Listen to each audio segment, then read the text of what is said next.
Boom. Good Boom. morning. Good morning. Good Oh, wow. I morning. guess it's like noon where you are, huh? It's a bit, it's strange when you have that 3 hour difference between us because you are living in the past. Right. You can Totally. let me know what the lottery numbers are and I can go play them. And this is a huge scam. No one's thought of this before. It seems like everything though on the East Coast is shifted, not just because of the time difference that dinner is usually eaten later, shows on TV, well, they used to come on later, and everything was just a little bit different on the East Coast that way. And I think it seems to me living on the East Coast, you must be used to having like later meetings in the day Yes. or something.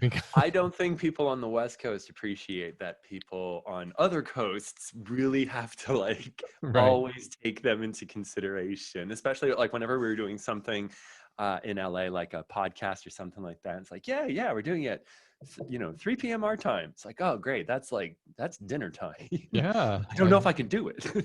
I know it's easy to forget that, definitely. Hey, I got a How, question.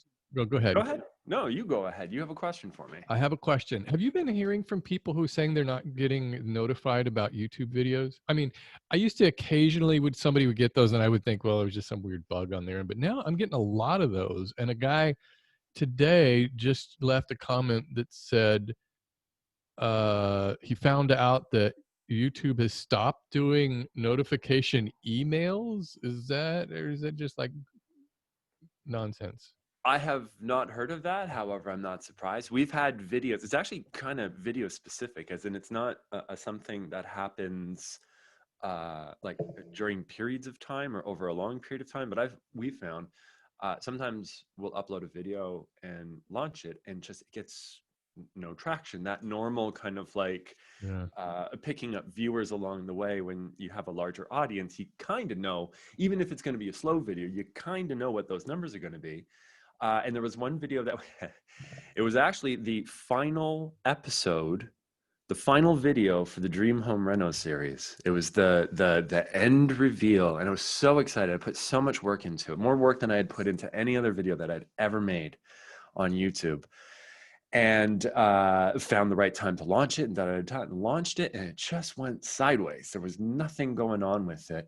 And in the in the comments, there was a bunch of people who were like, I had to come to your channel and go looking for your newest video. This didn't come up on my feed. This didn't come up via email or whatnot.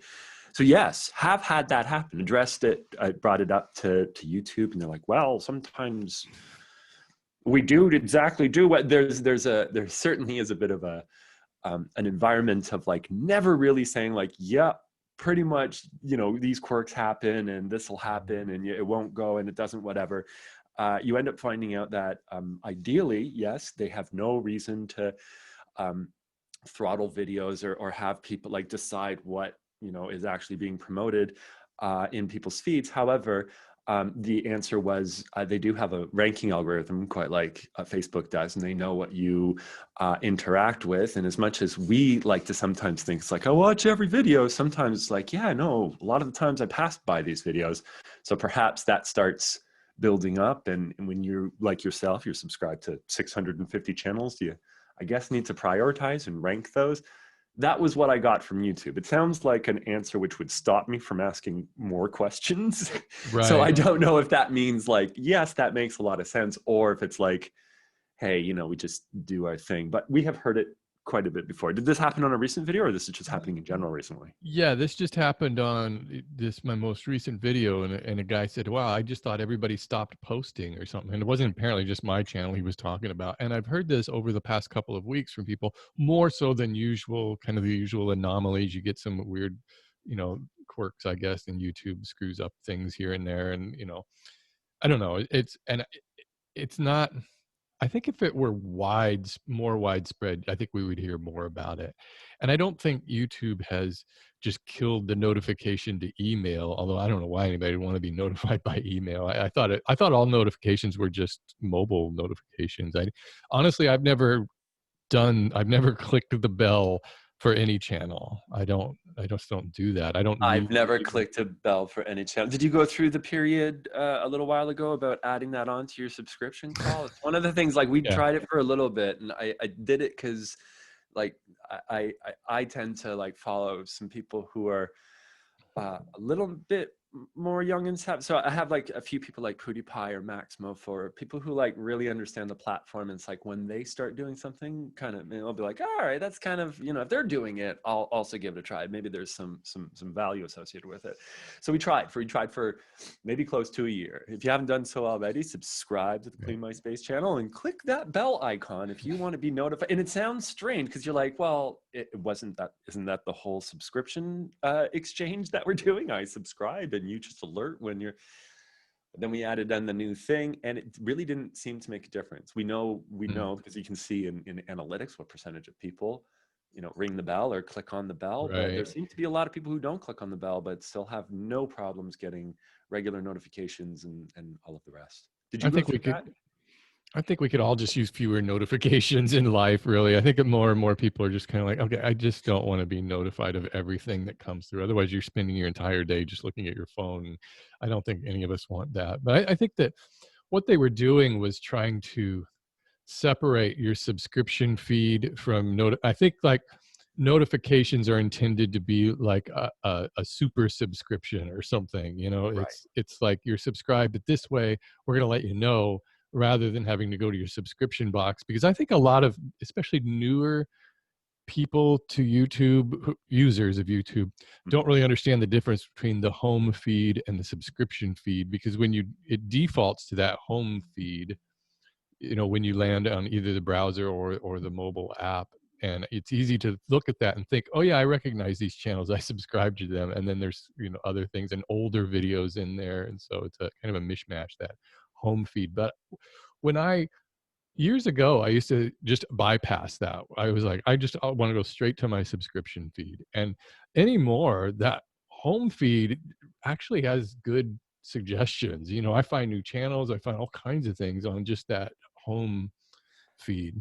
That's the one that they use all of those, complicated server farms to figure out the algorithms for you watching Joe Rogan podcast for 15 minutes, and then for the next 3 days being inundated on that home feed with, here's more Joe Rogan, here's more, you watch the episode with Bernie Sanders, so here's, all these Bernie Sanders things. And God forbid you actually end up clicking on something that they've suggested. Melissa and I watched a documentary yesterday. It was trending in Canada. Now you can kind of now see the top things that are being watched on Netflix. And it's a Netflix documentary called The Social Dilemma. Hmm. And it's basically about exactly what we've kind of been talking here, which is Facebook, Twitter, YouTube was thrown around in it quite a bit. I think it was mostly faced towards Facebook, or mostly geared towards Facebook. But the thought being, those notifications, how they kind of lure you back into the matrix so you get lost. All of these large social companies built upon getting you to consume more of it. Netflix, YouTube, Twitter, Pinterest, all of them. And the interesting thing about the movie was all of the people who were talking in the movie were former executives of Facebook, former executives. There was the former president of Pinterest. The person who co-created the like button from Facebook was also one of the people. And they, I think, have now kind of joined together, and they have an Institute for Humane Technology or something. So the whole angle is to get away from this very gradual changing. What they talk about in the movie mostly is the changing of behaviors, how your entire life and what you do and the way that you spend your time that time is now a commodity. All of these businesses are vying for it. They have managed to get on your phone already, but now with the notifications and the reach outs, we're slowly being trained to, like, oh, someone joined Facebook, give them a hello. And one of the big ones was having Facebook tag, or having other people on Facebook tag you in a picture, which essentially sends out a notification to all of the people who get tagged every day, whether it was them using it or not. And just the psychological effect of having a notification be like, someone tagged you in a picture. It's like, well, you're going to Facebook to engage with that picture, leave that. And that's how they get you. And as soon as you're on, they decide the auction feed that you're going to get based upon your profile. And they literally talk about how over the past 10 years, your profile has become clearer and clearer and clearer to Facebook, YouTube, and whatnot. Your avatar, as far as they're concerned, of what you represent, is literally just data. It's massive amounts of data, but now these companies have access to massive amounts of data because slowly over a period of time, it's all been picking up. So they know they can get you back on the phone, back on the grid, back in the system by luring you with this. And then as soon as you land, you see that and everything around that, everything which gets served to you next, especially on something like Instagram, because they know you're just going to start doing this. The way that algorithm works to literally just play on your weaknesses to get you to continue the process, to make a 5-minute stop off on Instagram be a 20-minute whatever. And they kind of present it in like, the commodity here is your time. They're literally, they need your time. What they're selling it for 3.5 cents is an ad impression on a couple minutes of your time, which could potentially end up being even more of your time. And it left us kind of feeling violated, and not violated, but you feel very like, man, there's this army of information. And I get it, because I check the weather, I check when I'm going to go swim. Like, they have such a digital footprint of everything you do, how you engage, even within the people that you engage with. They know the texts and not the text, but at least the comments that they send back and forth, the pictures that you like, and just keep feeding you the same thing. So you just keep getting trapped. The gambling kind of structure of the one-armed bandit, where it'll give you just enough to keep going, but you're slowly losing. You're slowly losing as time goes on. It's really these dopamine hits that our brain is getting. It's really a drug is what it is. And you probably know Cal Newport does the digital minimalism. And I read that book, and it was really eye-opening on how these companies and these apps are just tailor-made to just like drill into our cerebral cortex basically with this stuff. And the odd thing about it is, you ask anybody, and this even goes back before social media and to advertising, and you ask anybody, are you influenced by this stuff? Everybody personally will say, no, I'm above that. It doesn't affect me at all. I know when it does. And this is why advertising works. And this is why all this stuff works, is because it does work. And if I see an ad now on social media, it will be tailored to me. And there's been times when I've bought products based on those ads that have come through my feed that I wouldn't have even known about. But it's because it's so hyper focused on my interests, which is it's a double-edged sword. I mean, as an advertiser on Facebook and Instagram and YouTube,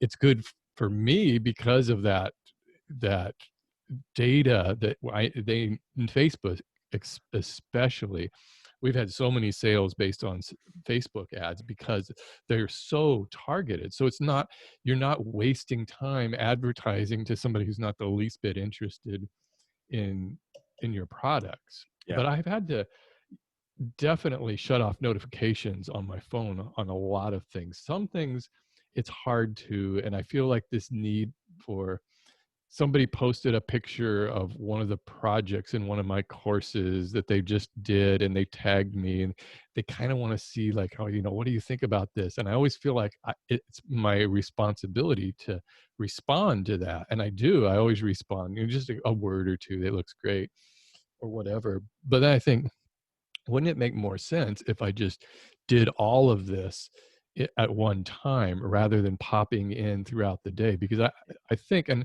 this was part of the digital minimalism, is that when you're popping in and out throughout the day, even though it may only be 30 seconds at a time, you can check that thing, it really is more than that, because you were working on something. Maybe you were writing or something. You had to stop. You went there. Your whole train of thought is now shifted to this other thing.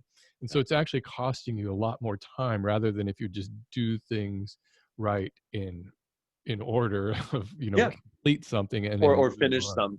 Yeah. I mean, you can totally lose your train of thought. Like, I've been so inspired to do something, and then I get like, oh my goodness, I ended up on the NHL website checking scores and stats, and all of a sudden it's 15 minutes later. And it's like, oh, I'm going to get back to kind of doing that thing. And then I get back into it and it's like, I don't want to do this anymore. It's like, I was right there. I was right there ready to finish it. So it started off years ago, especially being like a business owner and trying to be in tune with all of the email inflow and inquiries and whatnot back in the day.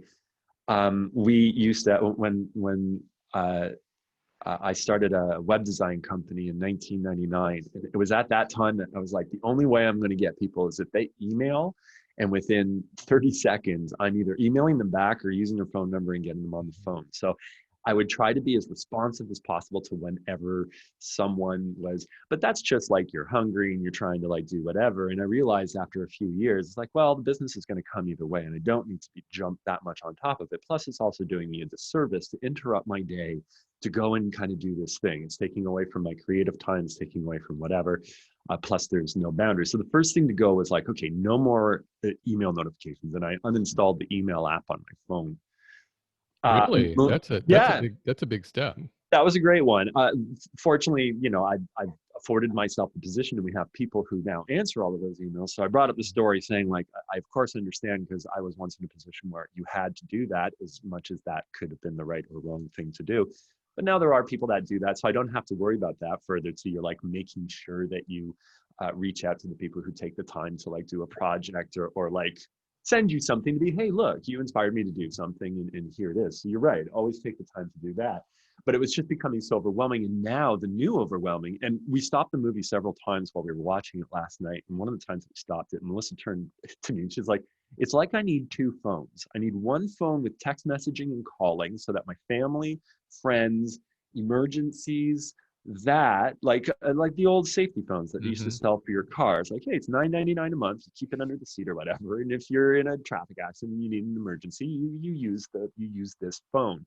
And she's like, I want to use it because, you know, this is convenient to keep her close group of like 5 or 6 friends in a constant ongoing conversation. She loves that. She loves just kind of grazing that and having that. That's not being taken away for work or social media. That's something that she likes. But she's like, it gets mixed in with all of this other stuff. So therefore, when I go to check a text message from my dad, all of a sudden now I'm scrolling through Instagram or I'm checking the latest news features. Now, even if you don't have things installed on your phone, at least with the Google Pixel, when you swipe all the way to the right, you get a news feed. And I remember we used to get Clean My Space videos we put in this news feed, and we would share text messages and be like, we're trending because we're on the news. Little did we realize that all the things that we're searching on our phone, at least I am, is Clean My Space related and all of the rest. They're just literally doing what we're talking about. They are literally feeding me the content, which I'm hoping other people get fed, using the same algorithm, which is actually starting to irritate me. And I think also when you're on the other side, you said that when you're on the other side, when you're trying to sell something, of course I'm going to go to Facebook. Moreover, I'm going to go to Facebook because I'm so enamored by Instagram. And Melissa stopped, one of the times that Melissa stopped, she's like, you know, the ads on Instagram are so good that I saw something, a product that I had never, you know, I would have never considered. And I was like, that's a perfect birthday gift for Chad and my friend and my mom. And she bought 3 of them. She bought 3 things off of an Instagram ad. She's like, I've never done that before, but it was so effective. And I must to admit, like, for the cloths, for the mops and whatnot, we're really focused on Instagram because it's such an engaged user base. And it's so easy to slip an ad in there. And especially with the instant start videos, if you can kind of capture someone's attention in the first 3 seconds, you know, you got them. But you know, when you are on the other side and you feel like that's violating, or not violating, but you feel like that's very intrusive and you understand the downsides to it, hence the name of the movie, The Social Dilemma. It's like, oh, I don't like that. I don't support him that. I realized yesterday I'm going to stop all spending on Facebook. We used to spend on Facebook to like proactively get new likes to the page, just to kind of put it out. Hey, make sure that you're getting new audience and all of the rest. Usually the audience is highly untargeted, different countries, different languages, and all of the rest. And I know you can certainly spend more to do it, but yeah, we decided to just put a pause on spending. I just think it's at a point where at least on some level, you need to start kind of reeling this in and not continue to support making these companies, as they pointed out in the movie, literally the richest companies on the planet. Oh yeah. And it's not even that I think a lot of people are like, have a different sinister view of Facebook and these companies, that they're stealing your identity, that they're tracking you, and they're all this stuff for, I guess, these nefarious reasons that I don't know, maybe they are, maybe they aren't, I don't know, but I don't worry about that. What I don't like is the fact that these companies have worked out a way to steal my time. And that is really what bothers me the most, is that if I add up how much time that I've spent over the years just checking in and out of this stuff. And so, yeah, I've done the same thing. I mean, I haven't used Facebook in a couple of years now. I quit Twitter a few years ago. That was just a total time suck. Twitter is totally toxic. Out of all of the platforms, It's Twitter is by toxic, far yeah. the most toxic. And so the only one I follow now is Instagram. And then I weeded out like half of the pages that I was following on there, just because it was just too redundant and too much stuff. And so now it's just a core group of things that I check in on basically once a day on Instagram to look through the feed. Usually after I've eaten dinner or something, I'm just sitting down and I'll scroll through that. So I'm trying to reel that in and trying to turn off notifications. And it is hard. It's like it is a drug. You get hooked on this stuff. And it was funny when you were talking about watching a movie, and it's like, I think it's getting difficult for people. I know my son, he's what, 22, 23. He really can't watch a movie, like, if we're sitting down watching Yep. Netflix or something, without also watching the phone. I mean, and it's at times it gets frustrating, especially if it's a movie that I've seen and I'm like, oh, you should see this movie, it's really great. And then I notice that like stuff's happening on the screen. I'm like, are you not watching this, or is this not interesting to you? And there's that disconnect, because I think that the movie traditionally has been this communal thing, and that's why people go to movie theaters, and that's why I hope they make a comeback, is because it's this shared experience. And when you're kind of halfway checked out doing this other thing, which is completely mindless, the stuff that we're doing on our phones, 95% of it is mindless. I try to convince myself that, well, the important stuff I'm doing is business related. Well, You can always find an excuse. And that was it for us. We were both like, the only reason we're on our computers at 7:30 at night as opposed to watching a movie tonight is because we have so much work. And you realize you make that excuse every night. Right. And you realize there's going to be a time where it's going to be like, no, you know what? Working right now is not more important than sitting and watching a movie. And I think it's also, we've evolved the way people do watch with movies, as in you can be texting with your friend at the same time and be like, I'm missing maybe some of the context of the movie, or I'm pulling myself away, but like I'm also managing to whatever, or I'm checking out the character's other movie roles on IMDb. Yeah, I do that. Sometimes you do that. It's like, oh, I know this person. I mean, we did that last night in this particular movie. We're like, we're pretty sure that's Kieran Culkin's. Like, no, Kieran Culkin wouldn't be in a movie like. So we ended up, and both of us in a movie about social dilemma and the distractions of social media, or watching a movie about the social distraction or the social media distraction, being distracted by that movie, trying to figure out the name of one of the actors in the show, and both of us pulled away and we're on our phones and da-da-da. Like we're literally doing the thing that this movie's talking about that we do. I think this is where my focus lately has really been, is on digital minimalism, because over the past few years I've tried to kind of base most of my life on a minimalist lifestyle. And I know that means a lot of things to a lot of different people, but to me it just means decluttering, and that means getting rid of things that just don't hold value to me anymore, and having that freedom, that space of nothing there. It feels so free. And so like the last portion that I need to declutter is really my brain. And, I think I will have achieved minimalism if I can get more to that point. But I do love living a much more minimalist lifestyle and just having fewer things, fewer distractions. It just has improved my life so much. It really has. I think digital minimalism is a very sophisticated form of minimalism, because it's not, I mean, we have some of our most popular videos are minimalist or decluttering videos, and we've been doing them for a long time. And you certainly can resonate with someone where it's like, hey, that closet that you can't open up in your house, here's a few steps and here's a few things that can help you getting towards it. Once you start getting a few things out of there, you're like, oh, hey, I can do this. And then you get the rest of the stuff out of here. And then you feel good because you're starting to use your closet again. And that's an easy sell. We had a video that we released just a couple of months ago, and it was called 18 ways to be more minimalist in your life. And it has almost 1 million views. So it literally just every day just attracts so many people because so many people are thinking about it. However, we've made 3 videos about we call it digital decluttering or digital minimalism. Talking about going through your phone, getting rid of apps you don't use because that takes up space and memory and performance on your phone and this, that, and the other. They are all wildly unperforming videos. So either people don't think about that as something that needs to be decluttered, or they're not interested in it, or they don't maybe quite understand what digital minimalism is. And I know that, Cal Newsom, is it? Cal Newport. Newport, excuse me. Right. Yes, Melissa did the Minimalists podcast, and he was on it as well. And she got his book, Digital Minimalism, I think it was called.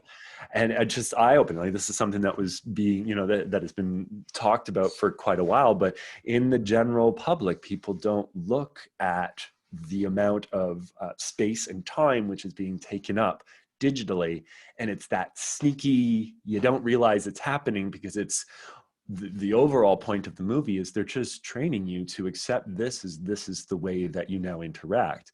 When you go to a restaurant and you see people sitting across from each other, a boyfriend and a girl, it doesn't matter who it is, 2 people sitting across at dinner at a time that you should be like whatever, and cell phones should whatever. Either they are being used actively, and I get taking a picture, I'm not trying to be that guy, but then they also just go on the table in front of them, and it's having a dinner with someone who has a cell phone in front of them. You get as distracted by their notifications as they do. But it's just so normal now. So normal to look around a restaurant to see everybody either on their phone, and if they're not, it's, aside from older people who either don't bring their phones in or keep them in their pocket and understand that decorum. Same with watching a movie. I watch a movie with my nephews and nieces. They're always on the phone. Obviously, they are always on the phone. And so the biggest thing that was left with us with this movie was our concern for Riley. Because they do talk about depression rates, suicide rates, specifically of young teen and preteen girls. Since 2011 or 2010, I think it was. And they used that number because that's when social media was available on mobile.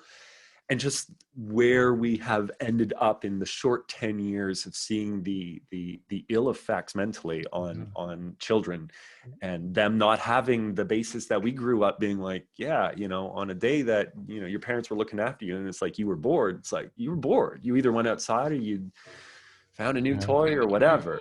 Your whole existence is kind of depends upon likes and how you present yourself in this altered media and this altered reality. And I think that once in a while, I'll see a young couple out and they're truly engaging each other, and I don't see phones. And I see that as so rare that I think, I'll bet you these people have something, they have made that change. They've deliberately done this. They're doing that, and I find it really admirable. I think that the problem a lot of people have with minimalism is that they think it's only one thing, and they think it's you're living in one room with a spoon and a bowl, and you've gotten rid of everything. It just means bringing things into your house with a purpose, and if things aren't there anymore, getting rid of them. And what I've done is actually my entire woodworking channel and the courses I do are minimalist, and I've gotten my workshop to that place. Even though I don't say that, I don't want to tell people this is minimalist woodworking because it sounds so draconian or something. Like, oh my God, you're getting rid of tools. And I've gotten rid of half of my shop over the past couple of years of tools that I just don't feel like they bring anything new to my woodworking, other than I felt like I had to have these things. And so, I think people are noticing, they're like, wow, this shop is seems really empty, because you're so used to seeing woodworking and other types of shops, mechanic shops, that are just packed with clutter and tools and all this stuff. And it's like somehow the sign that you are a valid maker or woodworker or mechanic if you have lots and lots of stuff. And I just find that I can bring that minimalist attitude and lifestyle into my work and into all aspects of my life. Well, I have a thing with collecting cameras and camera equipment, and I do the same I have done the same It thing over the all past 10 starts with a years. collection, you It know? all starts with something, and you tell yourself, it's like, yes, but this is that one collection. But then Melissa will point out, it's like, yes, but you also like baseball cards, you also like painting, you also collect, this, that, and the other. To rewind to an earlier conversation, the conversation that we were just having, uh, uh, over the course of COVID, when lockdown kind of happened and I started doing gardening, I started intentionally leaving my phone inside and going and doing this for extended periods of time without having my phone. And I realized it only took a few weeks of getting lost into doing something and stopping with the habit of checking my phone, looking at my phone, pulling my phone out to take a picture of what I'm doing or engage with what I'm doing, or even doing the stuff which is useful. Especially when I'm out gardening, I have this amazing app where you just take a picture of a flower and it'll tell you what the flower is like. So when you have like I got a that plant or whatever, it's fantastic. Yeah. But the problem is you use it for that thing. Now, all of a sudden you're looking at the picture you just took. Now you're scrolling through a few other pictures. Now you remember you need to send a text message to and it was just that whole thought of either having it on me. And sometimes I would, not sometimes, I turned off all of my notifications aside from text messages. All of our employees plus family do text message. And I do want to get a vibrate if I'm getting a text message because it's whatever. And that's when because it's a vibration. Because it's a vibration. It's not an alert, but it ended up doing the same thing. And it was only until I found something which took me away from it, and I appreciated that it did take me away from it, because after a few weeks when I would go and tend to the garden and leave my phone, I stopped getting those ghost vibrations on my legs. I stopped getting the need to tap my pocket to make sure that my phone is far enough in my pocket that it's not going to fall out of the pocket. Like, so many little things that we make excuses as to why we need it, or just taking a break and being like, I'm going to go sit on a chair and play with my phone I got away from that needing to be so connected to me, like my underwear or socks are. And then for a long time, and it still happens to this day, even though I don't spend as much time dedicated away from my phone, I would forget my phone. We would go out for a drive somewhere, or we'd go to the, park or something like that. And I would be in the car and be like, I didn't bring my phone. And I realized I didn't bring my phone because for 3 hours, I didn't need it. And I didn't think about it, and it wasn't important in my life. And I actually would be like, wow, for the past 3 hours, I accomplished this, and then I did that, and then I did this. And it was very, very eye-opening during this entire time to take the time to actually just put it somewhere and not even like turn off, but just get it completely away and find something that doesn't involve that. And you realize how many times I just took for granted that I always had it there, and it would interrupt me. And when you do something as drastic as just not having it, you're like, oh, I see now how it interfered in ways that even if I was being diligent about it before, I wasn't, because I would still find a way to make an excuse or to end up on a screen. And we all started out with this, taking phones with us everywhere, because we were certain that there was going to be an emergency where we had to contact somebody. That was the thing that always got us involved with. And there goes my Pixel. It just dropped on the floor. Can we pick it up? Can we pick it up live on this and actually just show it to me? It looks fine. I love the Pixel phone. No, I've got the case for it. I drop this thing all the time on this concrete floor, and it works fine. I got one of these really cool. This is a Pixel 3. No, 2. Pixel 2 I have. Wow, you're rocking the Pixel 2. I have a Pixel 2 somewhere as well. I think, what are they on now? The 4? The 4, I think 5 is coming out this year. I think they're gonna. I always get compliments on the Google. It's a fabric case. Yeah, I had one of those too. But mine was a light colored one, and it got really dirty quickly. So here's the other thing. To the earlier point of leaving it on a table at a restaurant, the only bad thing about this is it soaks up all of the liquid on the table, or the Coke or whatever will end up being. So yes, I got the dark one, so it doesn't really necessarily show the stains. But you mentioned that and one of the things I use the exact same apps you do. I use the Google Lens to find out what that plant is, yep.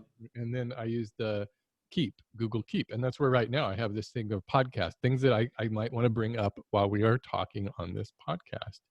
And one of the things I was going to talk about was, what is this podcast about? The podcast about. And so, but it was, anyways, I guess to wrap up the minimalism thing, I think that it's if the more we can unplug ourselves, I think every time we do that, it's a kind of an empowering act. It's almost like giving the middle finger to some of these companies, even just for a little bit. You're reclaiming your right to be bored, your right to just sit and to be. And if you're out gardening, what an excellent thing to do. You can finally just be in. There's no excuse. And I brought up the example of having super amazing apps that can help me garden, but that just ended up taking away from what I wanted gardening to do and what painting is for me now and whatnot. So I'm just on a search to find stuff which doesn't involve that. But we should probably close out digital minimalism because I wanted to talk about thumbnails briefly. Do you mind? Yeah, great. And how do I? Do I have you set up for sharing? I thought I defaulted to that, but maybe I didn't. The host has disabled attendee screen. See, I didn't do it. You think we would have done this podcast enough? Zoom did that to me. Okay, who can share? Who can share? All participants there. Now, I wish you would just save that from every time. You would think, okay, I think you're good to go. There we are. Let's look at the thumbnails. So yeah, we're doing the A/B testing, and I've been doing a lot of that. One thing I've noticed is that my variations almost always win. So my first instinct is never right on my thumbnail.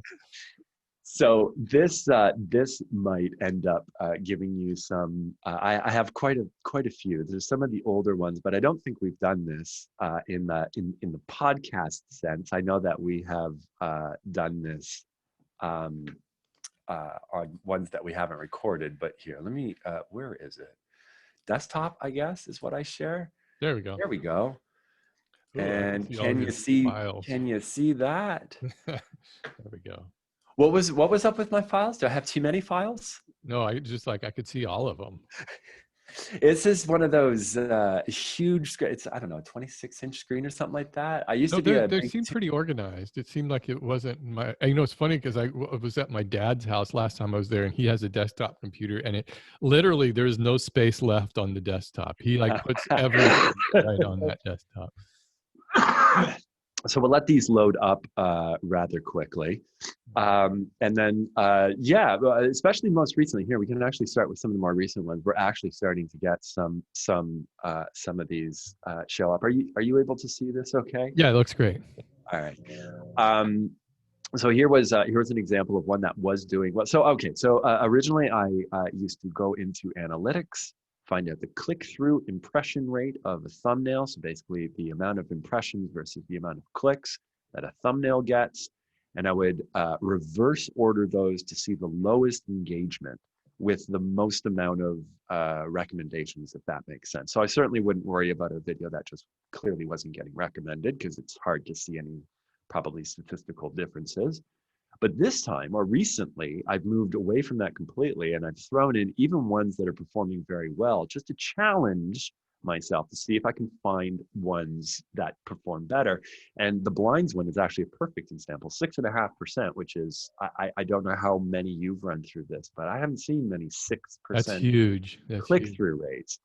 But to think that the variation, and I saw the variation, I'm like, oh, I like the lines, and it definitely looks like she's doing the blinds. I lose the text, but I lose Melissa's face and da-da-da. But sure enough,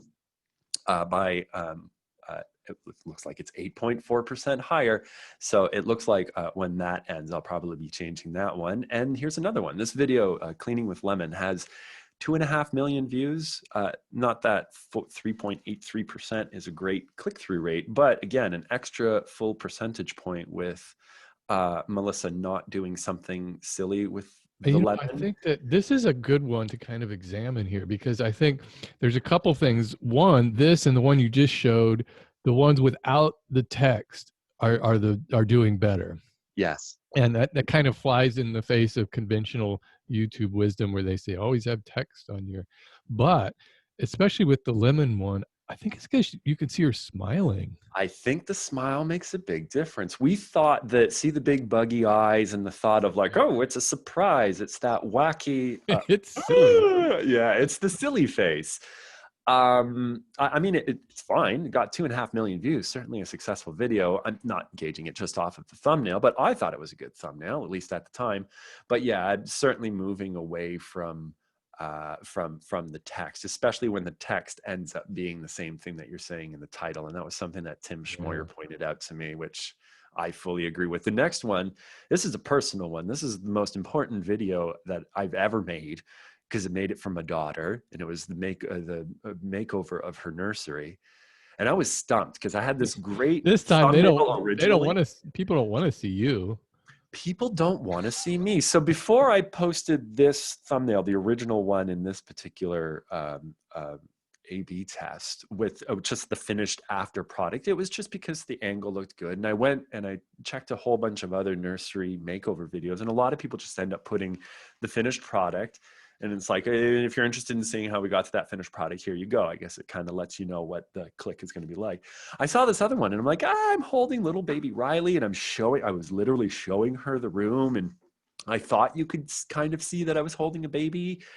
But again, no one is interested in seeing me. Before I put the original image of the after image, it used to be just a picture of me with my arms crossed standing in that room. And again, the same thing happened. It ended up getting there's a lot of views on the video, and maybe because of what the subject matter is, certainly not because Chad is in the thumbnail. So as you can see, that one's not going anywhere.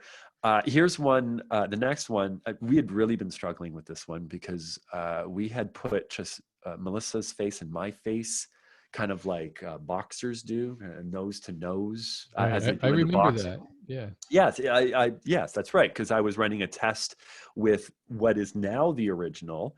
The original did better than that. So then I decided, it's like, okay, well, why don't I take myself out completely, put Melissa more in the foreground, and show her kind of literally cleaning up a kitchen? I guess not.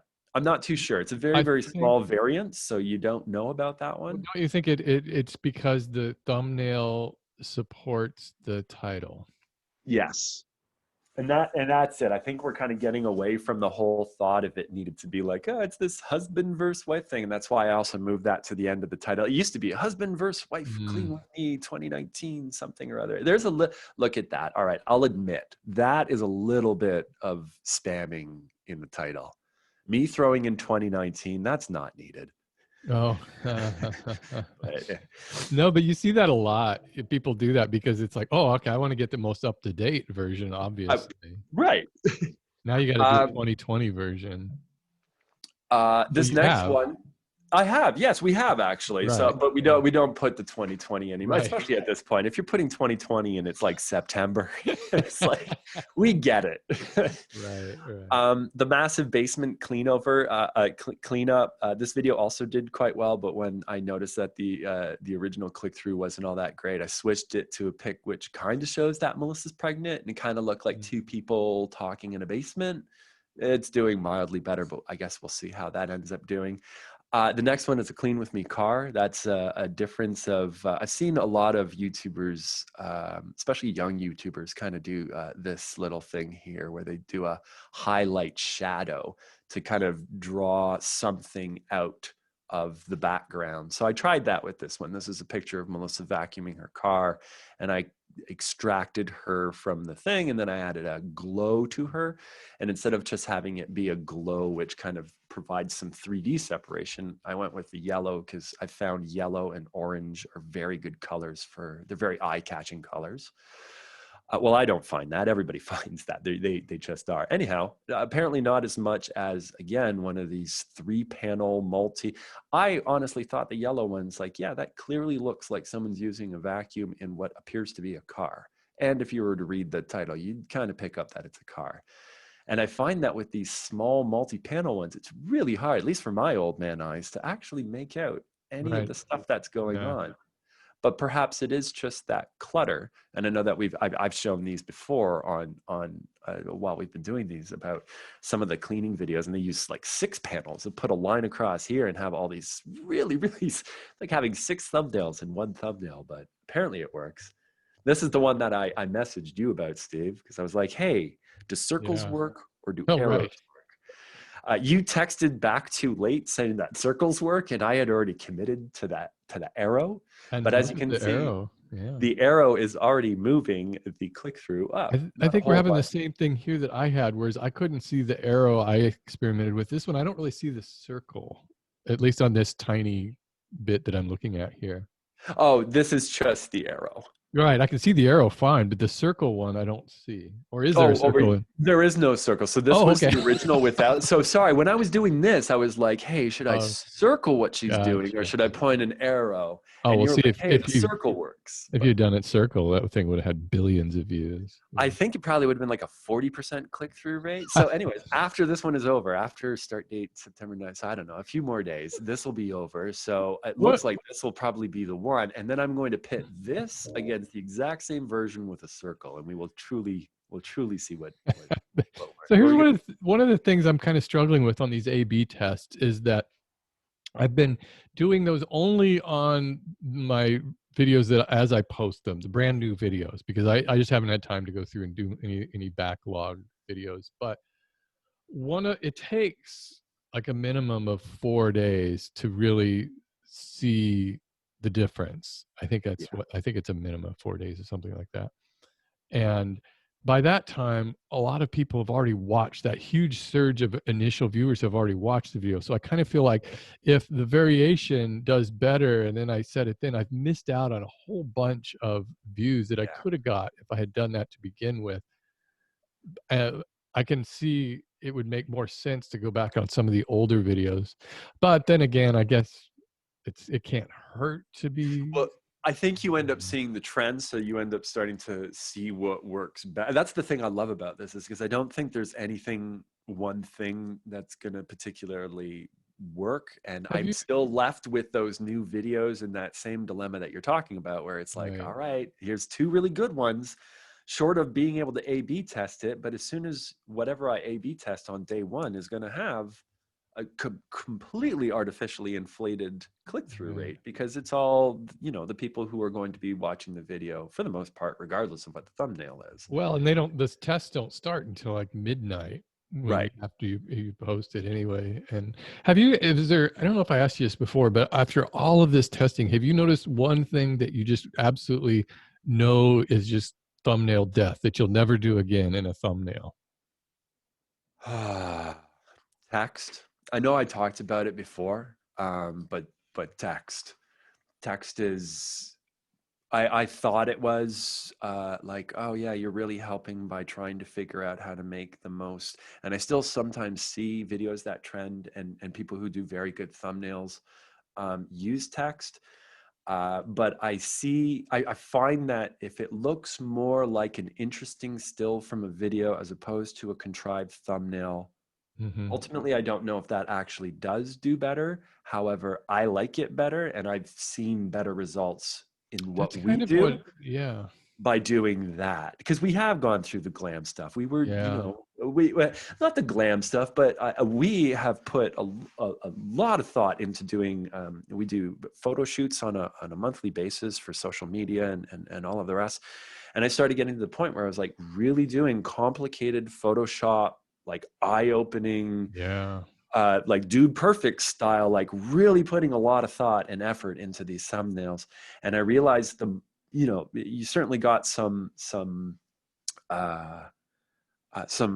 response to it. But I guess to ultimately answer your first question, I'm the most surprising thing, or the thing that I would never go back on, is doing something which looks contrived and forced.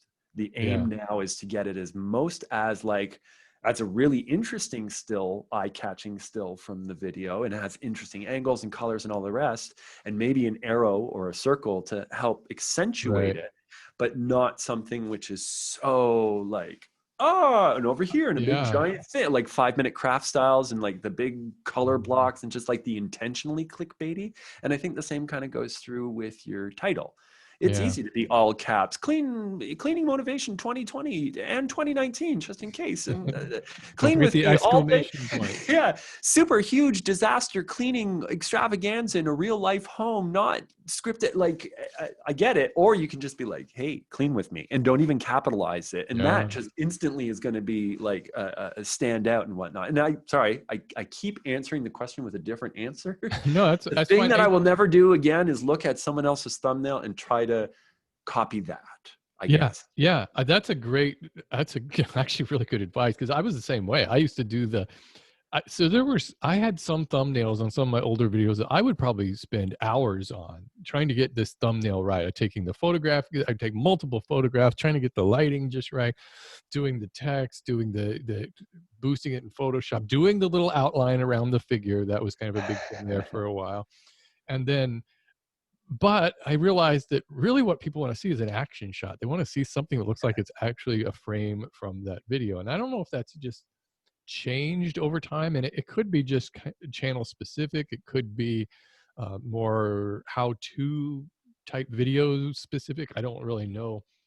One thing I've had, and I've also gotten away from putting text in the thumbnail. Sometimes I'll put some text in there. And for a while I was trying to do these anti-clickbait texts. It was really funny. I would ask a real clickbaity question in the title, and then in the thumbnail I would provide the answer right there. It's like, you don't even have to watch the video. The answer You is right. didn't even need to commit to a click. I'm No, giving you the answer. I actually stole that idea from Adam Neely. He's a musician, and he talks about music theory, and I think it's really interesting. But he would do that sometimes. He'd put the question, a clickbait question. So you're getting the clickbait, so people are going to go, oh, this is just click. Oh, well, he gives you the answer right there.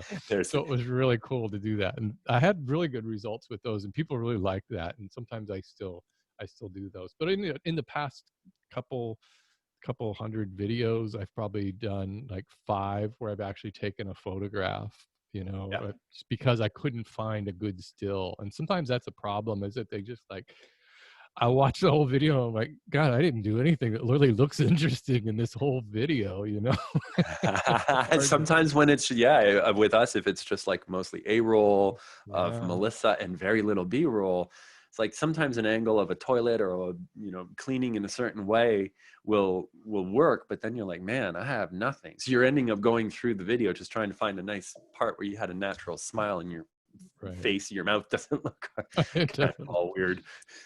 Yeah, I remember a time where you're stop screen sharing. Sorry. Oh, Your screen yeah. No, sharing sorry. again. Keep going. Keep Oh, going. okay. I'm gonna pull this back up. I thought you just blanked out on No, me. I'm done. No, I remember a time before YouTube allowed you to post custom thumbnails, and they always gave you those 3 to choose from. That's actually a legacy thing, where they would have those 3 frames you could choose from. And some of my older videos, I just still leave those. They're just on that. And there's our hold on. There's Star Trek Voyager, just for those who actually no, this is Deep Space Nine. I'm starting to get into Deep Space Nine. Where is it? That's Zoom. That's my email. My goodness. I pray to God some porn isn't going to pop up here while you're going through. The one thing I do, the one thing I am going to make sure of, my mic might not be hooked up, but I assure you, Steve, where is what I was just doing? Oh, it's over here. Excuse me. All right. You can see that? I can see that. There we go. And if I were to, that's what I wanted to do. There. That's much better. There. Look at that. Wow, I can see clearly. All right. There we go. Look, she's pregnant. Now you can actually see that she's pregnant. However, you couldn't see in the smaller view. Oh, wow. This is much wow. better. That's one that surprises me. The one, I would have easily picked the original on that one. The one where she was pregnant.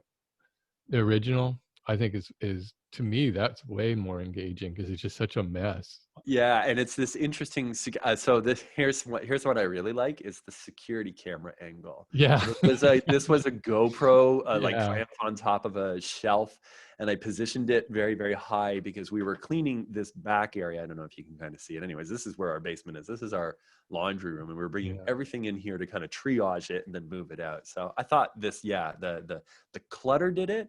So that was the thought behind this, still incorporating me and Melissa, but also going with something which focuses more on 2 people in a basement. Yeah, that one's doing better.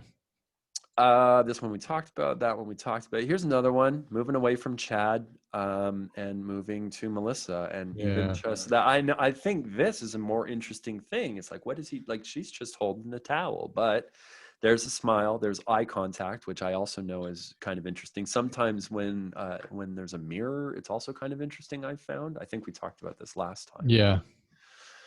I Here's think one. also people are more likely to click on a picture of a woman than a guy. And that's it, perhaps for things like bathroom makeovers or Mhm. whatever. And maybe mostly because the people looking for that are more female. So they're going to lean more towards a female. I don't know. We are really just spitballing here. However, statistically, I am not as popular as Melissa. Here's another one, old style. This video has probably 5 million views. This is a very popular video. And it's how to clean a bathroom, clean your bathroom, taking up a whole bunch of space along with our old little banner that we used to put on. Yeah. So this was a still, again, that security kind of camera angle, which I liked, definitely showing a toilet, showing a trick, which Melissa is, we kind of got pretty popular for, and people can just see this little trick and be like, oh, that's cool. And also just kind of showing a messy bathroom. So that one clearly is actually quite a bit different. 1% in the land of click-through impressions is huge. That'll probably be like 25% or 30%. This also goes back. This also goes back to what you were just talking about. Is that when was that original video posted?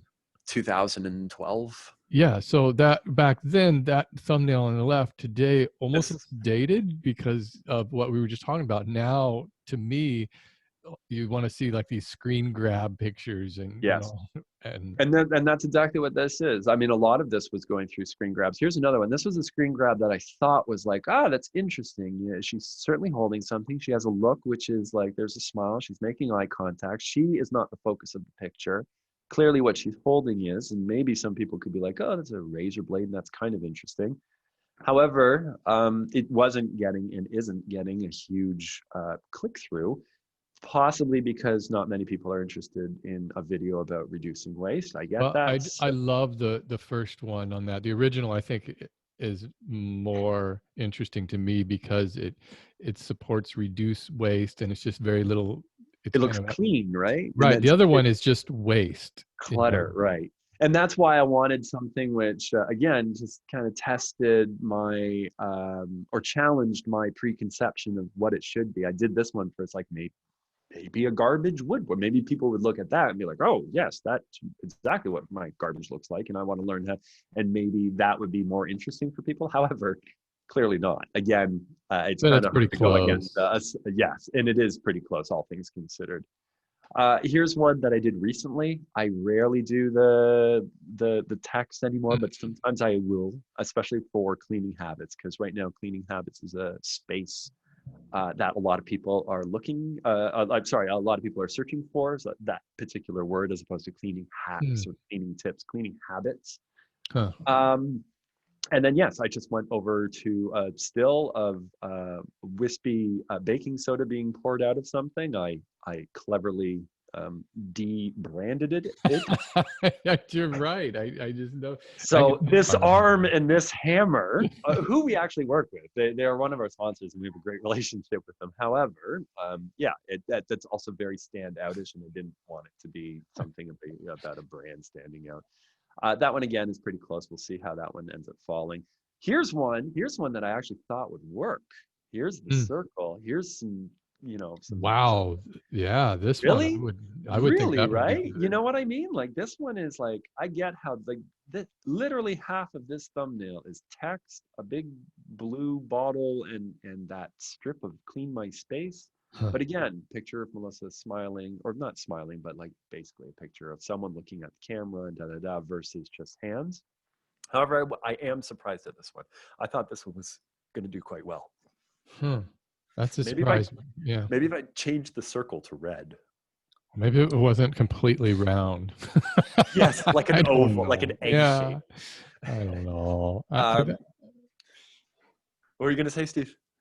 Sometimes I think I overthink a lot of this stuff too, but it's remarkable on ones that I was not expecting, like that one. I definitely would have. Here's another one that I thought. I thought that a worker or someone doing work in a space which clearly looks like it's going to be like, made over. But again, people really like the payoff of seeing the end finished product so that they can. I think that also kind of fits with the whole channel brand identity of just things looking nice and crisp and clean and versus like still in this case, which is really, really underperforming. This one, the variation looks more like construction, and I don't know if that's the kind of thing that people are interested in for a cleaning channel. This one doesn't have stats for some reason. It says it's complete, but either way, this was identical. This was to do the just to see if a closer up shot, which clearly shows Melissa holding 2 vacuums, versus kind of like this larger shot, which has these angled couch, was kind of like lead your eye into the middle. And we've had success with this kind of style of thumbnail before, so we'll see. I'll click on that in a second and see if that works. Here's Crazy Face. Here's Crazy Face working. This was like weird still. This was one that YouTube suggested when we uploaded this video. That doesn't look like Melissa. What's different about it? It really doesn't, right? Because of just the angle and the way she's like cocking her lip to the side. It really... anyways, it's working. So we'll see if that continues to work. This one backfired. I really thought like a closet would do better than me with a pile of clothes, but pile of clothes. And again, both of these being quite low. I think we saw this one last time when we talked about this one. Right. I think we're getting into some of the older ones that we had done, but I don't know what here's one that I definitely did change, and we've already seen a really big view boost in this particular video. Moving from this, which I thought was a great thumbnail. Look at the rainbow pouring out of the vinegar. You put all that effort into it. I know, and it used to be called 7 Magical Ways to Clean. But no, people were more interested in these little zigzags and Melissa sitting in the bathtub. So. I think that there's definitely something to be said for thumbnails that have mystery to them. I think that's got to be one of the most clickable kind of things. Lean-in factor. This whole like, what exactly is that? What is that circle supposed to be circling? Sometimes I think channels circle nothing. It's just a circle, but it makes you think, what? They do this. Should we try that? Should we do some A/B testing and just have arrows pointing to nothing, or like something so small that you'd never be able to see it? There's these movie channels. They're like, 20 things you missed in whatever movie, and the thumbnail will always have like something in the background of a still frame of the movie, and it's circled. And I'm always looking at that like, what did I miss? And so then I've got to watch the video, and then they don't even talk about it in the video because it usually doesn't live up to the hype. It's just it's basically clickbait on those guys. I guess there's a reason why I didn't notice that when I was watching the video. I don't know. I think that if there's mystery, I think it's probably the number one thing that I've noticed, at least on my videos. And it doesn't have to be any kind of major mystery, but just enough for somebody to ask, what exactly is he doing? Where is this going? Or how is that something a little bit different than, just me sawing a board a little bit? So should we have a part of the podcast where we literally go through other people's thumbnails and I would be afraid. Maybe not, because it shouldn't be called the thumbnail podcast. However, I really, really do like this. I'm so enamored right now. Only show me something you like. What's that? Just show me one that you like. I don't want to see the bad thumbnails, otherwise it's just too mean. Because otherwise I would just show you that whole channel I was talking about where the guy does the scream face on every video. I don't know why that eats at me so much, but every time I see one of his videos, and I don't even know why I keep subscribing, but every time I see one of his videos come through my feed, it just a little bit of my soul just dies.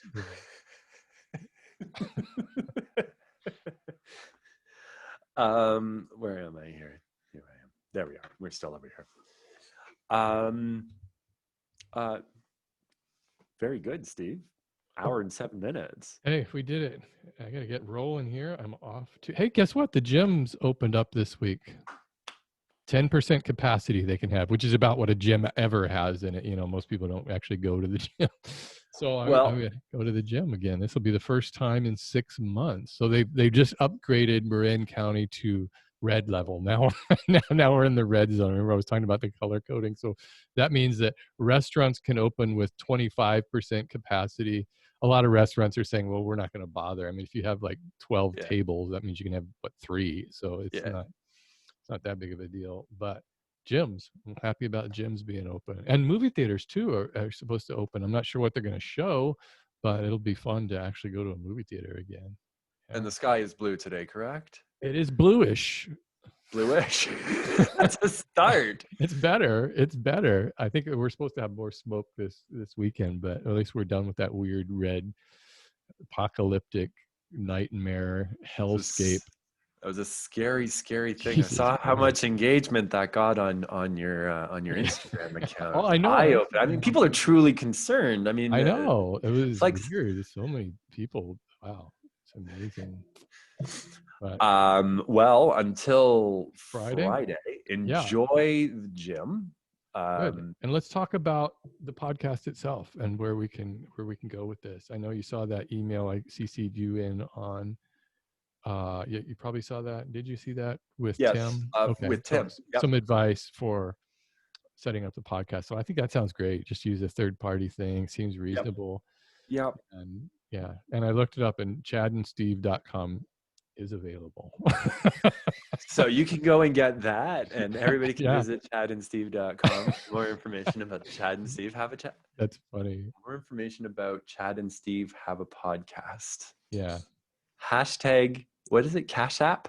Cash App. Yeah, I actually looked for cashapp.com, but it was taken. They wanted like 16 grand for it or something. Like, no. What is that? 6 letters? That's 6 letters. Yeah, that's right. That's pretty small little. Yeah, Cash App. I love Cash App. Cash App. It sounds like a loan shark app for your phone or something. You know, hey, it does. That's what I thought it it sounded like. It's like the money transfers someone or something like that. Maybe we can do that as like that's the product that we really. somehow evolve this into a cash app for your phone. I also want to talk to you about a couple of channels I found that are pretty amazing. So we can talk about that.